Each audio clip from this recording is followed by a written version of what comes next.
সবাইকে আরেকটি নতুন ক্লাসে অভিনন্দন, শুভেচ্ছা। তো আজকের আলোচনার বিষয় হচ্ছে শৈলাক্ষেপ বৃষ্টিপাত কি, সেই বিষয় নিয়ে আলোচনা করব।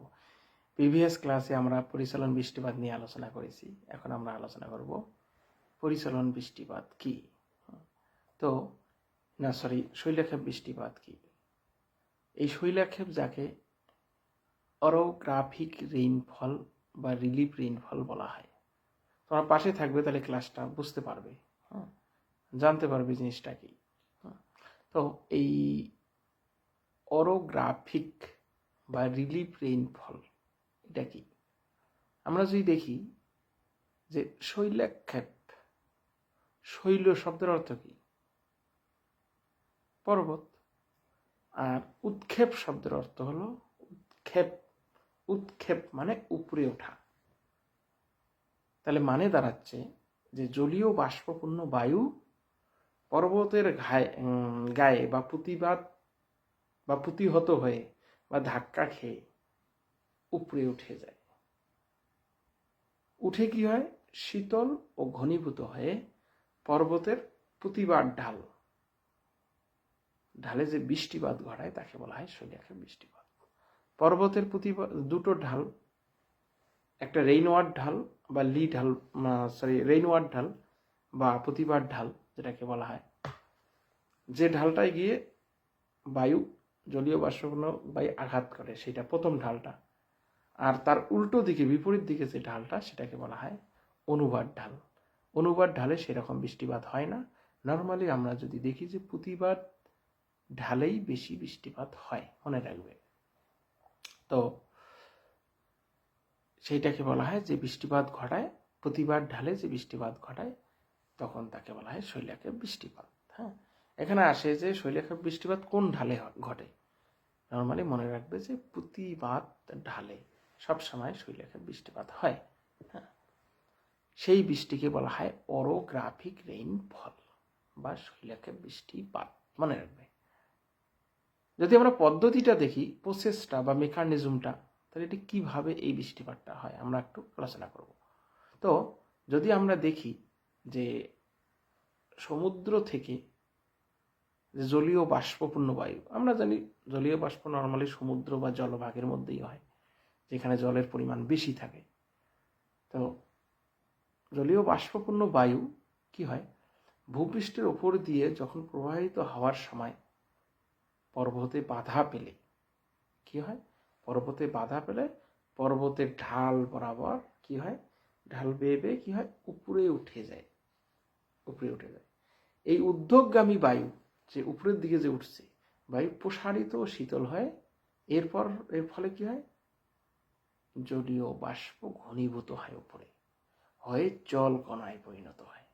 এই জল কণা পরস্পর যুক্ত হয়ে বড় পর্বতের প্রতিবার ঢালে বড় মেঘের সৃষ্টি হয়, এবং পরবর্তীকালে সেই মেঘ থেকে প্রচুর পরিমাণে বৃষ্টিপাত পর্বতের সেই প্রতিবার ঢালে হয়। বোঝা গেল? এই বৃষ্টিকে বলা হয় শৈলাক্ষেপ বৃষ্টিপাত বা অরোগ্রাফিক রেইনফল, মনে রাখবে। এই জলীয় বাষ্পপূর্ণ বায়ু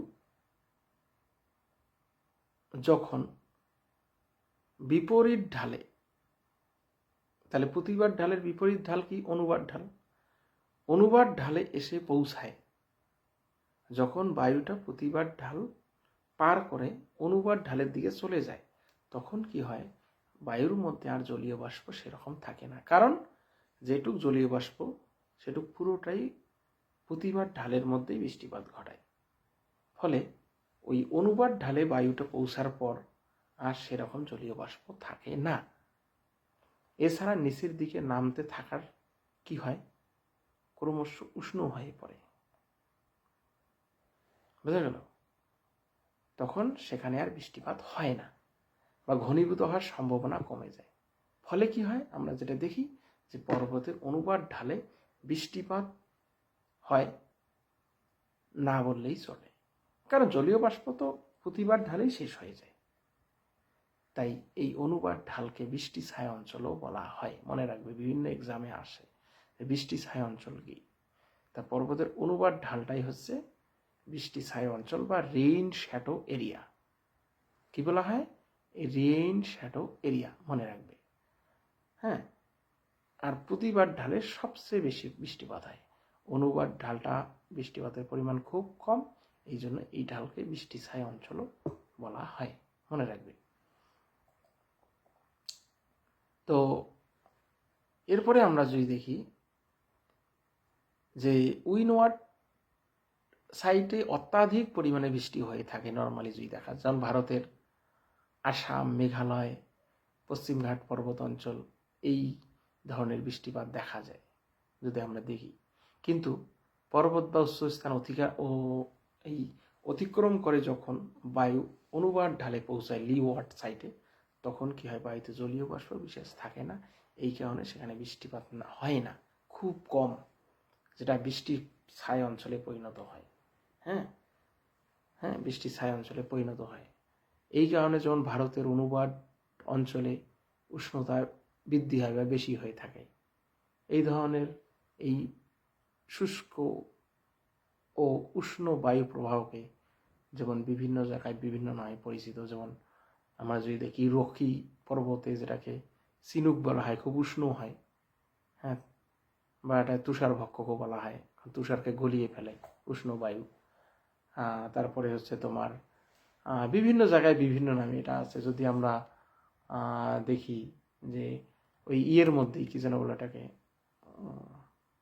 আল্পস পর্বতে যদি আমরা দেখি যে আল্পস পর্বতে ফন, যেটাকে ফন নামে পরিচিত অভিতরায়, এটাও এক ধরনের উষ্ণ বায়ু।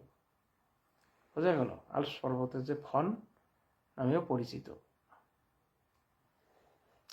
তো এই ছিল শৈলক্ষেপ বৃষ্টিপাত। পরবর্তীকালে শৈলক্ষেপ বৃষ্টিপাতের যে বিভিন্ন ধরনের বৈশিষ্ট্যগুলো এবং বিভিন্ন ধরনের বন্টন নিয়ে আমি আলোচনা করব পরের ক্লাসে। তো আজকে ক্লাস এই পর্যন্তই। সবাইকে অনেক অনেক ধন্যবাদ পাশে থাকার জন্য।